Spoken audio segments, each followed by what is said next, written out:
welcome back to my channel. So today I'm actually going to do a story time. I was on Instagram yesterday and I realized that what's it called now, there's a particular story I've been wanting to tell you guys. So I don't know if you remember, but in my first, I think the first video I did, my first chat get ready with me video, I mentioned that I had planned my content, my YouTube content for the first quarter of this year, but I didn't get to that. So I have a couple of videos that I would like to do, and one of it is this, telling you about this particular story of the first time that I failed. And for some reason, I don't know, not that I forgot about it, but like it hadn't come to my mind in a while. Sorry, I might not be looking at you guys because I'm trying to get my makeup done. Okay, yeah, so what was I saying? Yeah, so it hadn't come to my mind for a while, but there was a particular video I saw yesterday that reminded me of it, and I was just like, okay, so while I do my makeup today, let me just give you guys the story. So this was back in 2016. It was during my NYSC. I'd gone back home to Lagos I think for a friend's wedding or so, and then I saw this advert on Ebony Live TV. At that time Ebony Live TV was still on channel 166 or so. Why do I forget these things? Channel 165. Yeah, Ebony Live was still on channel 165, and I saw an advert for Moment Z. If I can still find the advert, I would insert it here for you guys. Calling all girls. Are you smart, knowledgeable, and a good communicator with flair? Do you want to have your say on topical youth issues? Have you heard about Moments with Mo, hosted by Africa's Queen of Talk, Mo Abudu? Do you know that we host Moments in 4 countries? Nigeria features African personalities, Toke Makinwa, Bolanle Olukoni, and Michelle Dede. Pearl Thusi and Lorato Kenyago host South Africa. Ghana features Berla Mundi and Amake Abareze. And Wanjira Longwe and Amina Abdil host in Kenya. You could be the next to join the team as Ebony Live TV presents Moments, a new, young, hip, and exciting addition to the Moments brand. Just send us your name, age, and a 3-minute YouTube video link of your interview with someone you know on a topic you love to momentswithmo@ebonylivetv.com. You could be the next host on Moments. All applicants must be between the ages of 18 and 22 years old. Do you have a voice? Come own it on Moments. Moments, exclusive to Ebony Live TV, where stars are made and shine brighter. So I saw an advert on Moment Z about looking for new presenters, and it had to be between the age of 18 and 22, blah blah blah blah blah. And I was just like, this really spoke to me. I felt like I could get it, like I could get in, I could be a presenter on Ebony Live TV. And yeah, so I went back. So like I said, I came to Lagos. I was in Lagos when I saw the advert. So I went back to Calabar where I served, and I decided to do an audition video. The audition video thing, I think I shot 3 different videos. Yeah, 3 different videos, and the last one was the one I eventually went with. I would link the audition video, and I always forget where it should be, my left ear, up here, so that you can watch it. The quality is terrible, not that it's even bad, the quality is terrible. It was probably my second time uploading on YouTube. So I'd uploaded on YouTube once before then for there was an application that I did, and that required us to do a video. So I'd done that, and I uploaded a video on YouTube for that. So this was my second time uploading a video. And yeah, so I did that. A couple of weeks later, I got an email that I had been shortlisted to be part of the boot camp. I think we're about 20 girls. that I'd been shortlisted to be part of the boot camp, and of course I had to be in Lagos. So this was, I think I was in it was in July when I saw the advert. I put in the application, my audition tape, I think in August, and I was called in September. Was it even September? Barlkiss, what are you thinking? I can't remember. The timelines, I'm going to put the timelines down here. So I was called back. It was a call back. They told us like how to prepare, things to the colors of outfits to bring to the boot camp. You were not allowed to wear white, or I think, yeah, I mean, because when you're filming white camera, so you're not allowed to wear white. You're not allowed to wear like stripes, because this usually would affect what's it called, I mean, it doesn't translate well on camera, stripes. And if you notice, a lot of the times when people wear stripes, there's this thing that happens on camera. So we're told the outfits to bring bright colors. No, not necessarily. I can't even remember.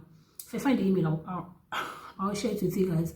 But yeah, got that, and I started preparing. So backstory: as a child, as I grew up, I had it good, really. I was the first in my class, literally, actually the first in my class for years. And so I was born in Oyo. I schooled in Oyo as a child until I graduated. I think we moved to Lagos, even though my parents did not tell us. They just told us we were coming for a holiday, and before we knew it, we were in a new school. So we moved to Lagos, and that first my first midterm test, I came 6th in my class, which was terrible for someone that had always been first in our class. But it wasn't as bad because I was new to class, I was new to the school, I was new to their style of teaching. I wasn't used to how they taught Barlkiss. Yeah, so I was 6th in my class. I was shaking for a bit, but then again, the next time that term's exam, I came 2nd. Okay, and then this became a thing of where me and this boy in my class, Jamu, were always so if he's first, I'll be second. If he's second, I'll be first. Yeah, but like I was used to not failing. I mean, I was good with my academics, whatever it is. I was top 3, top 5. Oh, well, mostly top 3 in class, really. Till I got to secondary school, till I was done with my secondary school. I was I'm a bright child, right? I didn't have issues with my academics at all. The only time I think I had issues was with my mathematics, and my GSS3 teacher really changed my life with how he made us think of how mathematics was and how just to prepare and all of that. Again, I was just always been lucky with my academics. My teachers were amazing.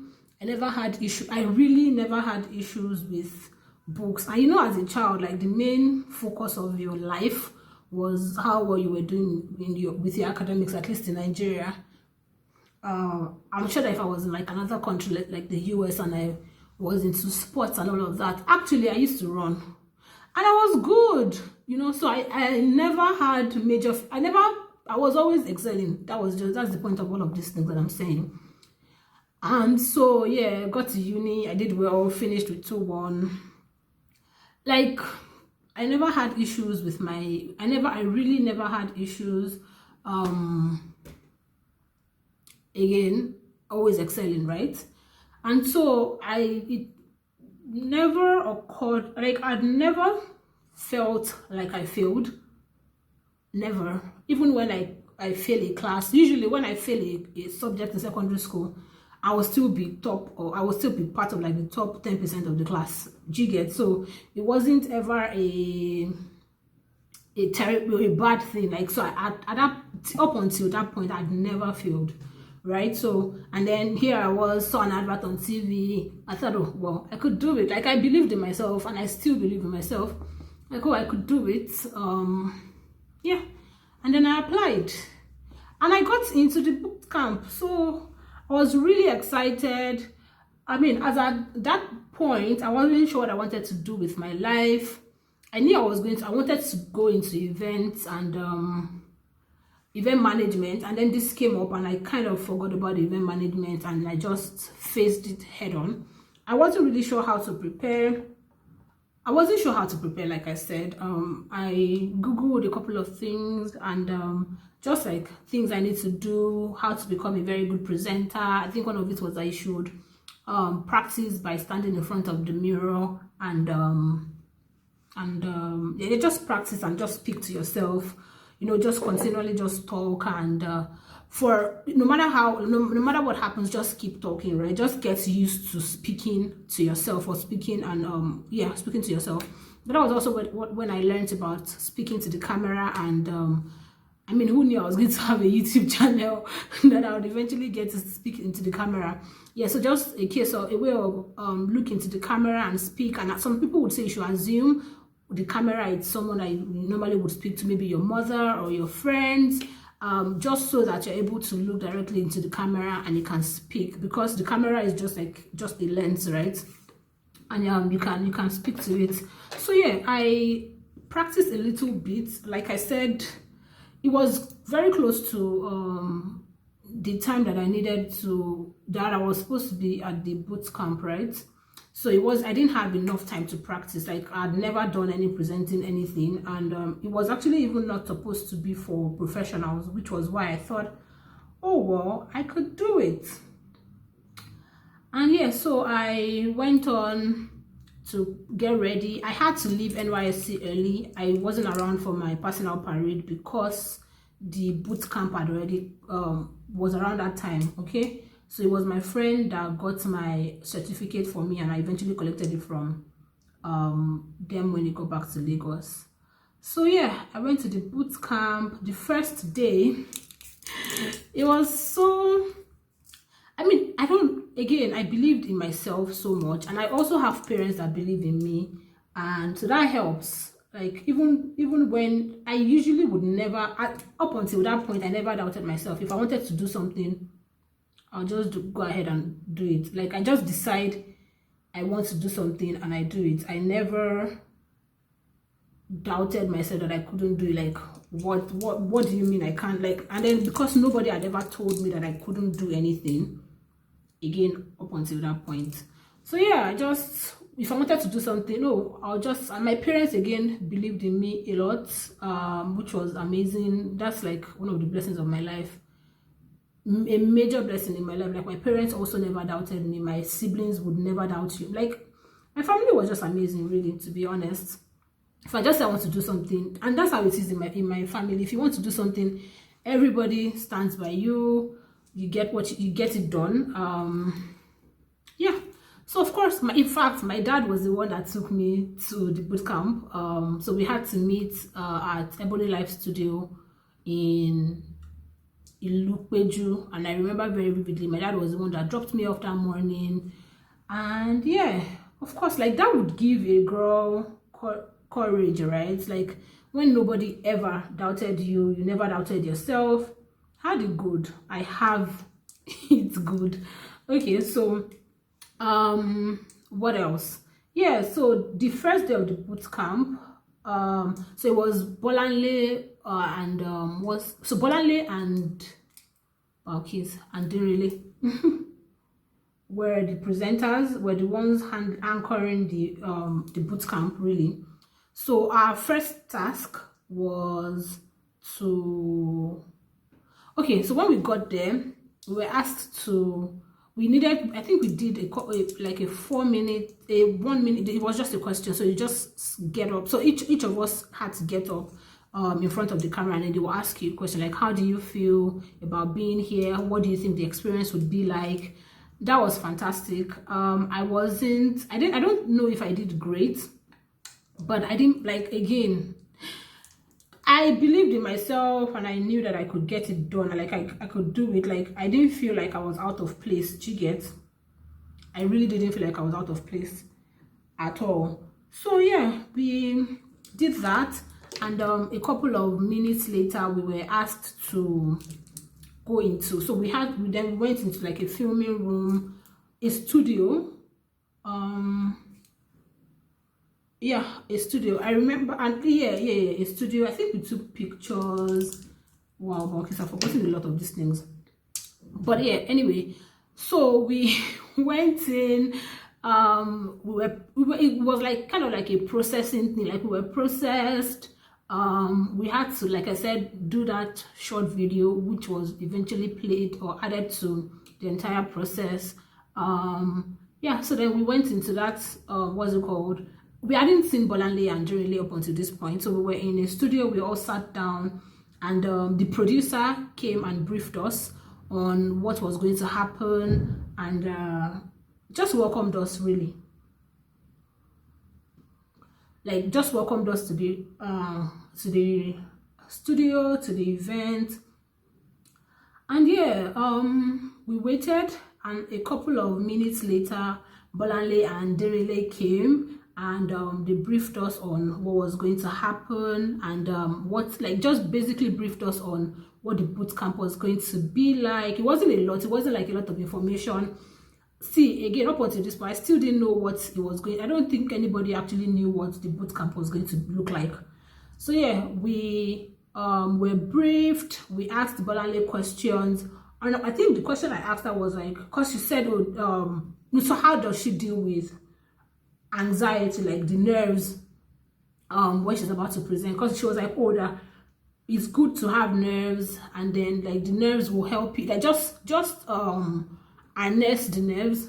Harness, like just make use of the nerves, right? Don't let the nerves take control. Like, let it be that you're the one using the nerves to have a better time, because you're going to be this. She was like, there's no way you would present and not have nerves. Like, it's always going to be there, so just get used to the nerves and don't let it take over, really. And yeah, and then we were briefed on what our, like, we're going to have a task. Apparently some people were going home that day. Like, imagine getting to a boot camp and then you were told that some people will be evicted that same day. Yeah, so yeah, they were briefed on what our next task would be, that we would be asked to pick a, so it's going to be, we're going to have objects, and then you could just pick a random object and you would have to speak on it. Anything, like, it was up to you to say anything on that particular object. So you'd have to speak on it for a minute or 60 seconds. I guess they were trying to see how spontaneous we could be, which is important for a presenter. I mean, even though there are usually scripts, you will still be expected to be spontaneous, right? And like know how to speak up, know how to speak on different topics or anything at any point in time, right, if you're called upon. So we then, I think they gave us about 30 a couple of minutes, right, to then prepare, like just get ready for your own, and then you'll be called one by one. I think we picked the ballots, and like you could tell when you were going next. So we were all just waiting around, and whenever anyone was done, they were not coming back into that same part of the studio. They were going somewhere else, so we couldn't even ask them like, how did it go or anything like that. We were all just sitting around waiting for our turn. And so Bolanle, while she briefed us on what to do, Bolanle I think she gave an example. I think she just picked something randomly and then she spoke about it for 60 seconds. It was good. So I guess, again, they were not looking for perfection. They just wanted to know how, just wanted to be sure that you could be spontaneous. And yeah, so we did that. So when it was my turn, for some reason, I just thought that, oh, I want to, I mean, we didn't see the objects, again, random objects, and the objects were covered. And so yeah, you didn't even know what you were picking until you picked it and then had 2 or 3 seconds to start speaking. And I picked water. To be honest, I would see if there are YouTube videos if I think they posted the episodes on YouTube. If I find them, I'll link it or even put it as part of this video. So I picked a bottle of water, and I just spoke about how water is universal. And then, so during NYSC, I used to get a lot of headaches. I had to start wearing glasses, even because lights used to affect. So my eyes are very photosensitive, and I realized that water helped, so I increased the amount of water I used to drink. So I spoke about that, and I spoke about how water doesn't have enemy, and I even sang water, you don't get enemy. Yeah, that was really exciting, and so I killed it. I did that, I got that done, and yeah, so that was the task for the day. We went out and sat, so we went back out and sat at the reception. So remember I said that whoever had gone out wouldn't go back to where we were all sitting before. So we went back out and sat at the reception, and when we were done with that task, we all had to sit around and just wait for, I wasn't the last person, so we all had to sit around and just basically wait for the last person to be done, and then for us to be called. I think while we were waiting, we went for lunch. No, we didn't. I just remembered we did not. Yeah, so we got that done, and we just waited around for us to be called back into the studio. And yeah, when we were called, I mean, it was time for us to hear the result of the task that we had just done. And yeah, we were called in. So at that point, we had Mo. Oh yeah, I didn't mention that Mo Abudu and Emmy, Mo Abudu and Toke Makinwa were our judges for that particular task. Yep. And yeah, so when we were called back, in, we all were on the stage, yeah, basically on the stage where we had done our task.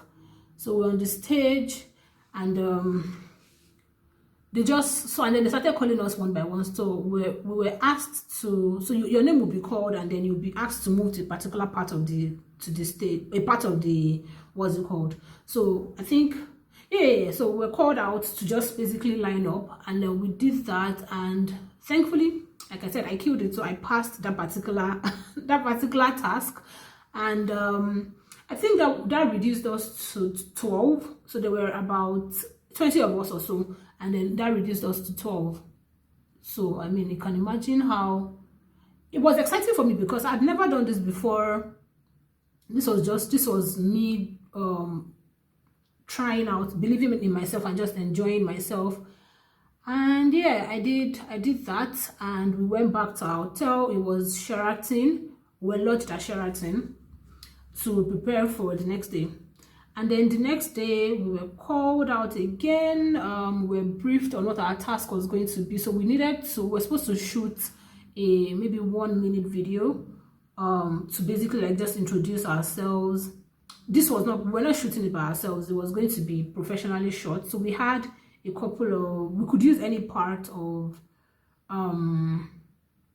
the hotel. We could use any part. So it was quite interesting. Yeah, we could use any part. We were supposed to just speak about yourself, just introduce yourself to the world and all of that. And then after that, we would have a sit down session. So yeah, after that we would have a sit down session. We were divided into groups, so we asked to pick, as we came into the room, we asked to pick cups, and apparently the color of the cup that you picked determined the team that you were going to be on. So if you picked a blue cup, it was just three each. So I think it was blue, yellow, red, and green. So whatever cup you picked, you guys were going to be in a team. Yeah, so we did that, and it was Tomike, Kelechi, and I that were in a team. And yeah, we went ahead to shoot our videos. To be very honest, at that point, I mean, as at the time when we were doing that particular task, I didn't feel good about it. I don't know what happened. I didn't feel good about it. So by the time I got back into my hotel room, I was even telling my roommate, who was Pelumi, that I wasn't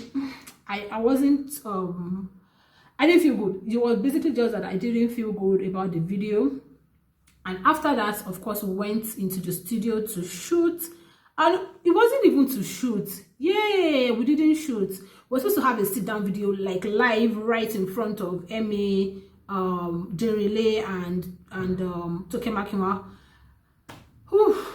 To be honest, I wasn't feeling myself. I really was not feeling myself.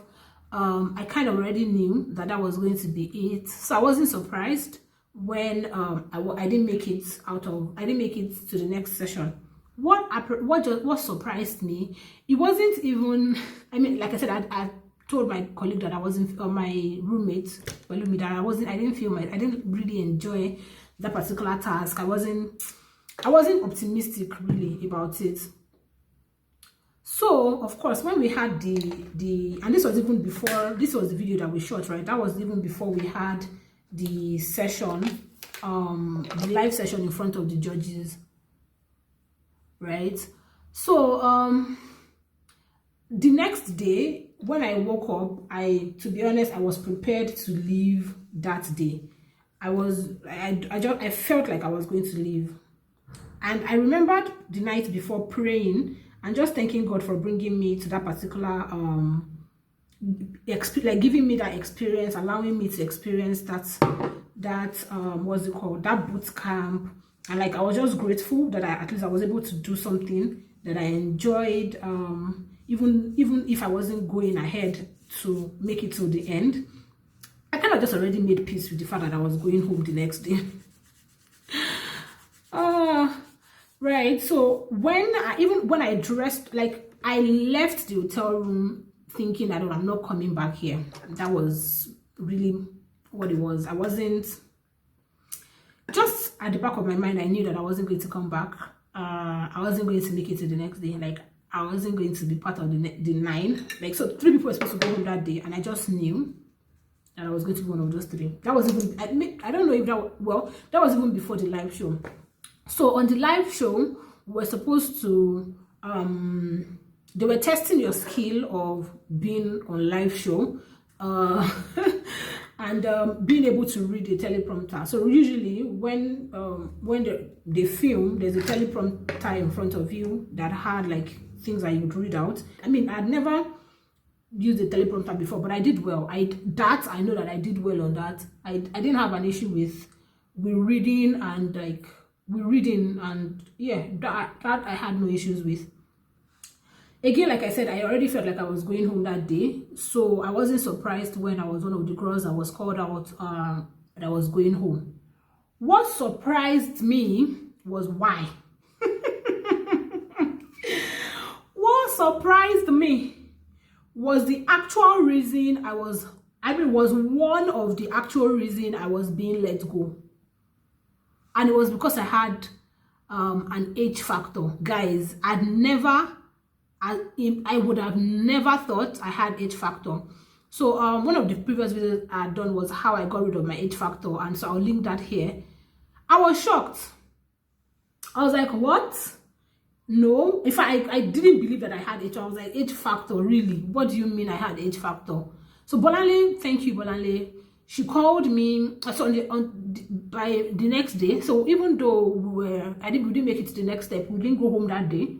We were lodged. Our rooms were just changed. We were lodged in another room, and the next morning we went for breakfast, and that was when Bolanle actually told me why, like the major reason I was let go.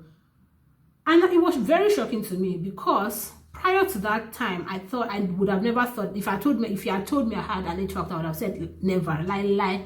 And this was the reason. I used to think that H factor was just pronouncing the H sound when there was none. I didn't know that H factor could also be that you were not actually pronouncing the H sound.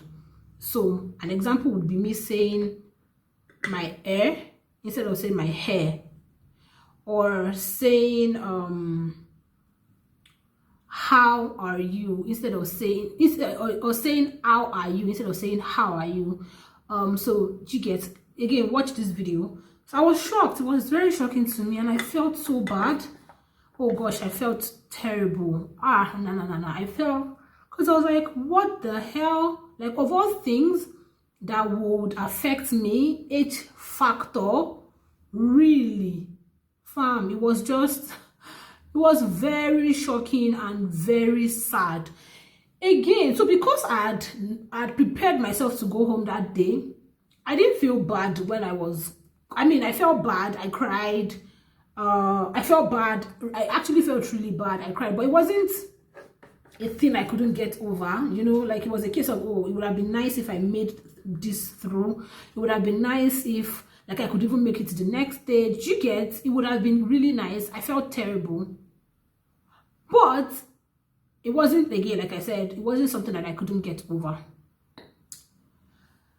But the fact that I was let go because of my age factor, again, one of the reasons, right? It shocked me. That one, it shocked me. And that really hit the nerve. It really hit the nerve. And yeah, so that was basically the beginning of how I felt like a failure. Like, I've said that I've never felt like a failure. And why I said that not making it to the next level didn't really get to me was because even at the time that I was called, I didn't feel like a failure. I felt bad that I wasn't going through to the next stage, but I didn't feel like a failure. But when I heard, or when I learned that I was let go because of H factor, he entered my soul. That one, he entered my soul. And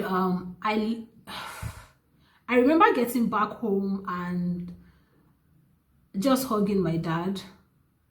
Like, just hugging my dad. And for days after that, I just didn't feel like myself. I felt like I had never felt in my life. Like, I literally felt like I was in a cave. I could feel, it was so real. I felt like I was in a cave, crouched down and just like this all the time. Like, that was how, like, imagine if you were so sad you had to crawl into a cave. Like, I could feel myself falling into a cave. And which was one of the reasons that made me remember this, what's it called, this entire story was, I saw a video. So there's this, I don't know, there's this limited series on Netflix, Maid. I don't know if it is the Maid or Maid. And there was a scene where she fell into a couch, into a well, into a hole, and she was just crouched there. And do you wait for your dancing lessons to be sent from God?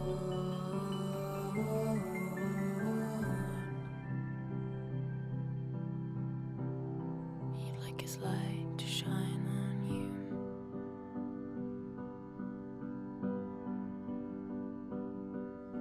You've really missed a trick when it comes to love. Always seeking what you don't have, what you do ain't enough.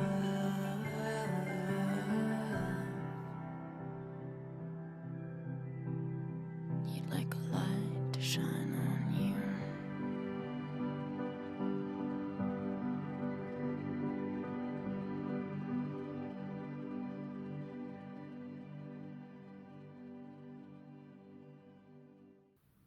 that's, I mean, for her, that was happening in her head, and that was how I felt. I'd never seen any depiction of exactly how I felt other than that. And it was just, I felt, I'm saying felt because I could almost feel it happening right now again. Like, my mind was blank, and I can almost, I mean, that's like the closest to depression that I've ever been.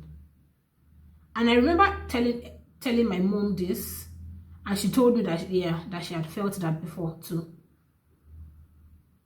I literally felt like I was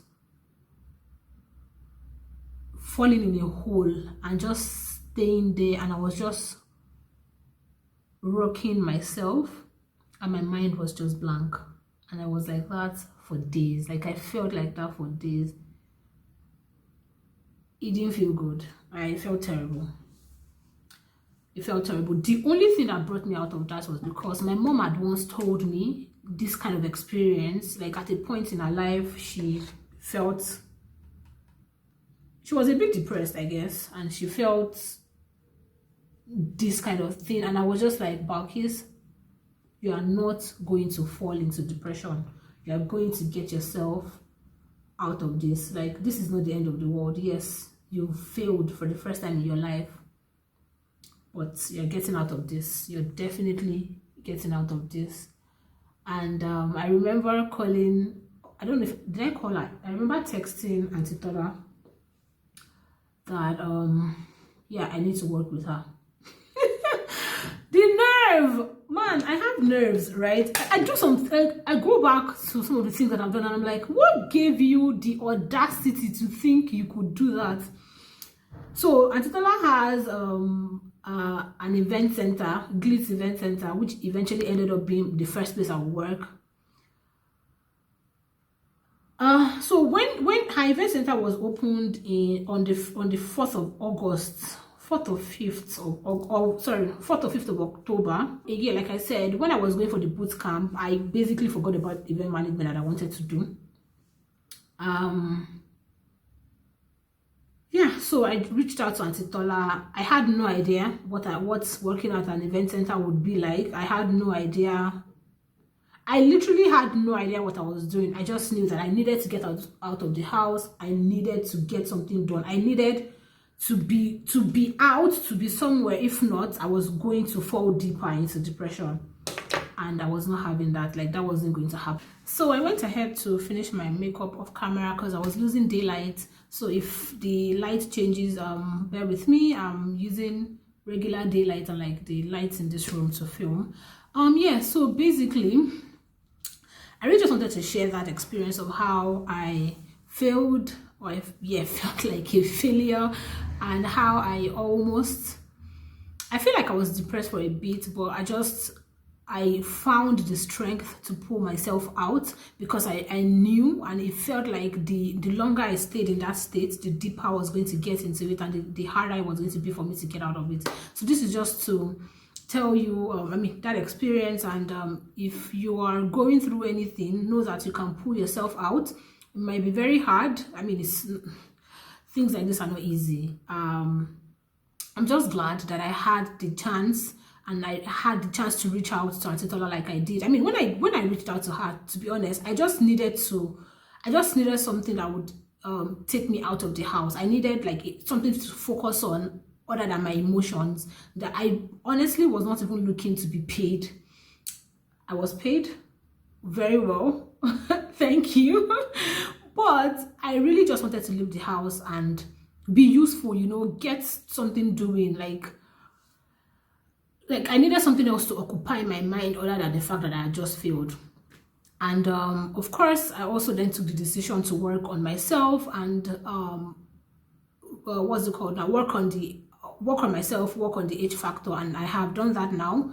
And you can see that I'm speaking way better. I observe my H factor. I observe my I do not have an H factor anymore. That's just it. And I'm glad I was able to, like that experience helped me work on myself. And I also now because I've gone through that, now I know when I'm feeling bad, I pull myself out fast. I don't even wait for it to get any too bad before I'm out. Like, I pull myself out. I have things that I do to get myself out of a bad mood. I have another video for that, you can watch that. I have things that I do to get myself out of a bad mood, because I really do not want to get into a place where it would be difficult for me to pull myself out. Thank you for watching this video. Please do like, share, subscribe, and leave a comment down below. I'd like to hear from you. What bad experiences have you had? How have you had this kind of experience? Have you felt that in Maid, where she was getting pulled into a couch and into that well, just I want to see if other people have ever felt that way. Again, thank you for watching. Like, share, subscribe, leave a comment down below. Please subscribe. I'm trying to get as many subscribers as I can get, of course, but I also just do enjoy filming these kinds of videos. I'll see you in my next video.